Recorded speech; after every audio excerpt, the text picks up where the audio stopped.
What's up, guys? LQ here with the LQ Review. Thank you so much for joining me here at my YouTube channel. This is where I talk about all the geeky, nerdy stuff that I love to talk about. Movies, video games, comic books, TV shows. I talk about it all here. And what I love about this is, I started this channel a few years ago as a way to put my voice into the fandom community. I'm a 40-something, bald, guy who I'm the director of a nonprofit. My voice shouldn't be a loud voice in the fandom community, but I kind of wanted to get it out there anyways, just to let people know how I feel about this stuff, because I love this stuff. I don't have anybody who's directly in my life I get to talk about this stuff with, but the fan community is there, and I love talking with the fan community. So feel free to subscribe to my channel and leave a comment below, and I'll definitely try to respond. But I just love talking with fans about this kind of stuff, and yeah, it's something that I really enjoy very much. So thank you for being a part of this LQ Review channel. My channel has grown very slowly over the years, but it has grown, and every new subscriber I get, it makes me feel very happy that that someone out there enjoyed hearing my take on something. So thank you for that. All right, here we go.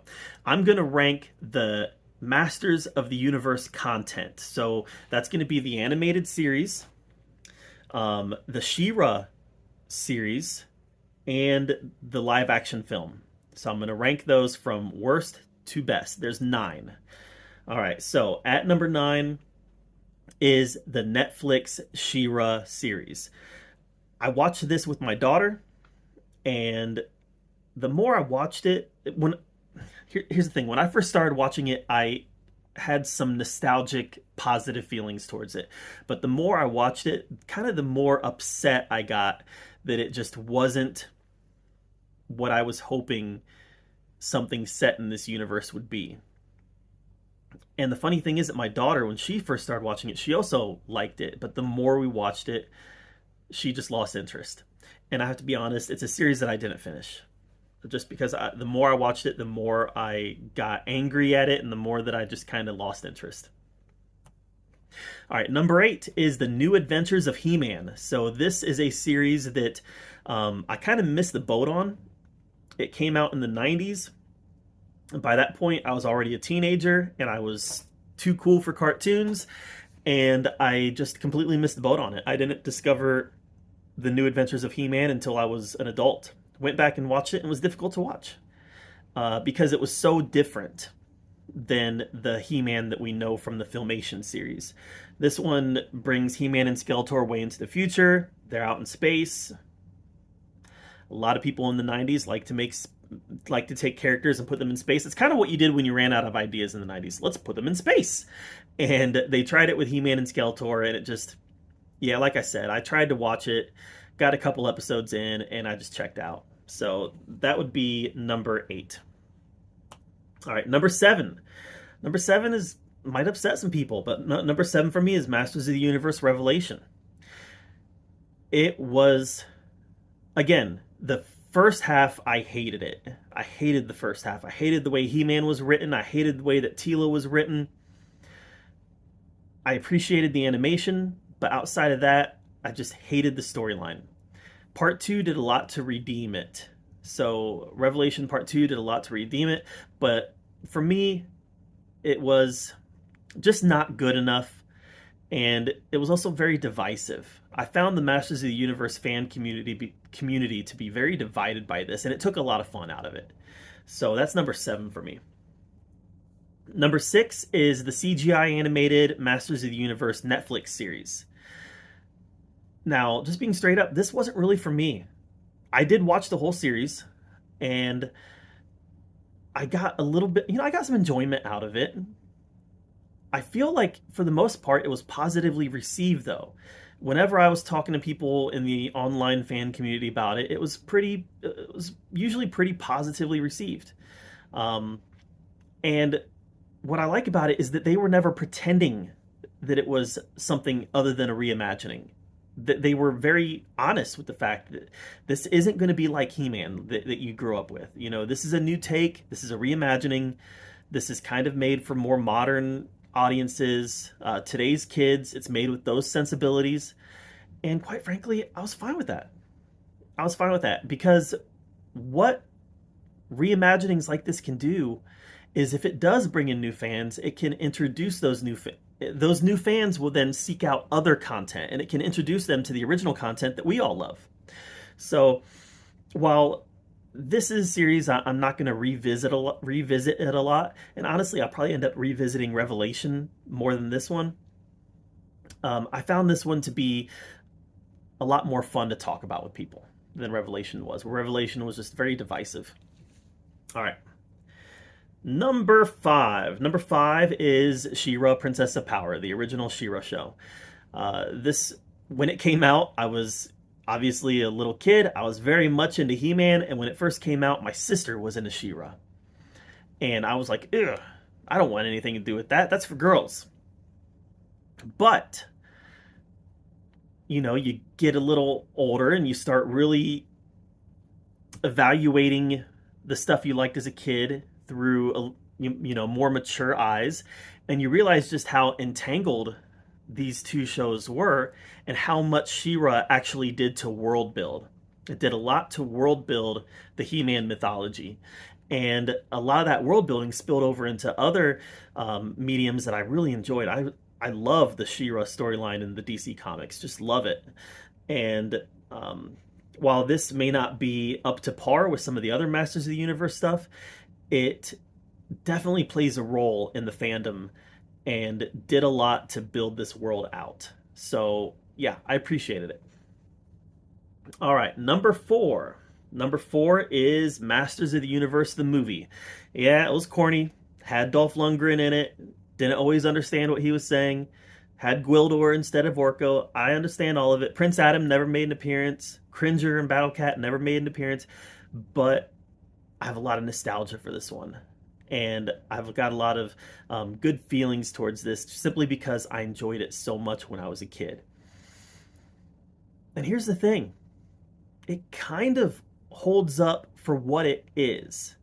You know, it was never really trying to be a straight adaptation of the cartoon. It was definitely trying to, it's a product of its time.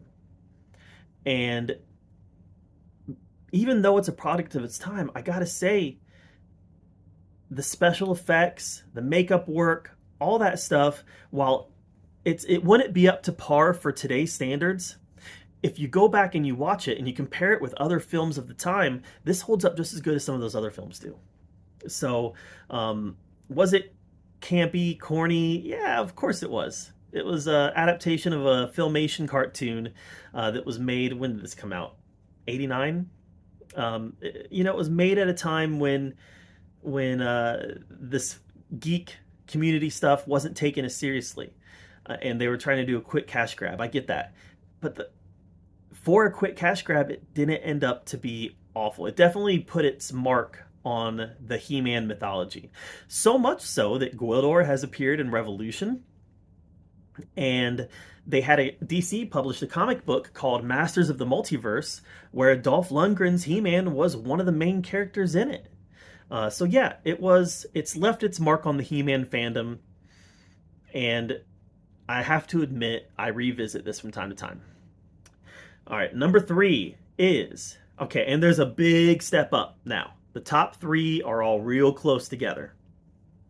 But number 3 is the 2002 Masters of the Universe. And I've had a lot of people come to me and say, hey, this is my favorite. This is the best one. And I get that. I get that. This was a very well written, very well animated, excellent story structure. A lot about this really worked. Most of this really worked.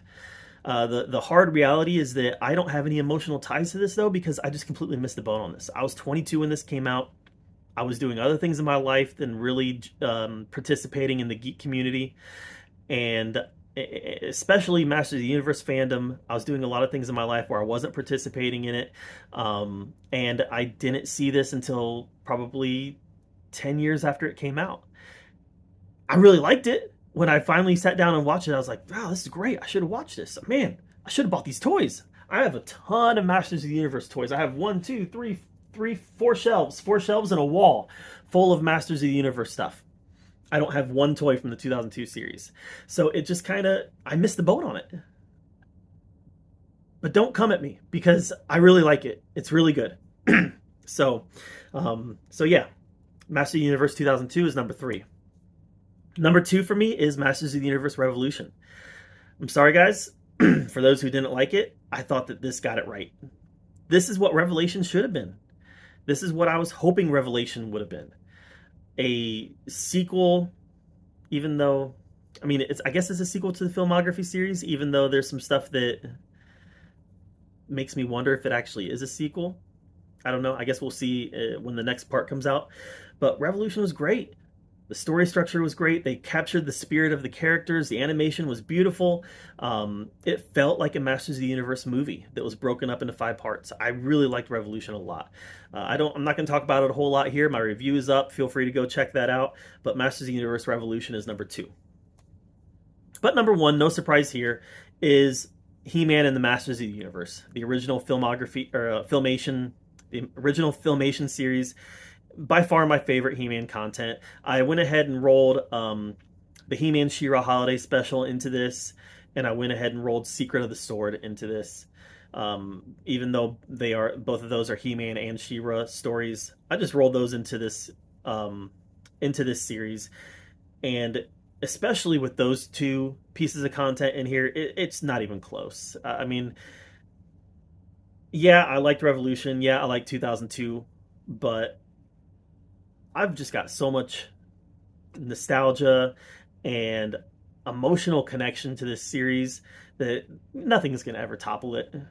Even if objectively 2002 is a better series, and it might be objectively better. For me, this was my first fandom. You know, you've always got a special feeling. You know, there's always a special place in your heart for your first love. And this was my first love in fandom. And nothing's gonna ever be able to top it, no matter how good it is. So maybe that makes me biased. Maybe that disqualifies me from ever being able to talk about He-Man objectively ever again. But that's just the way it is. I just love this series, and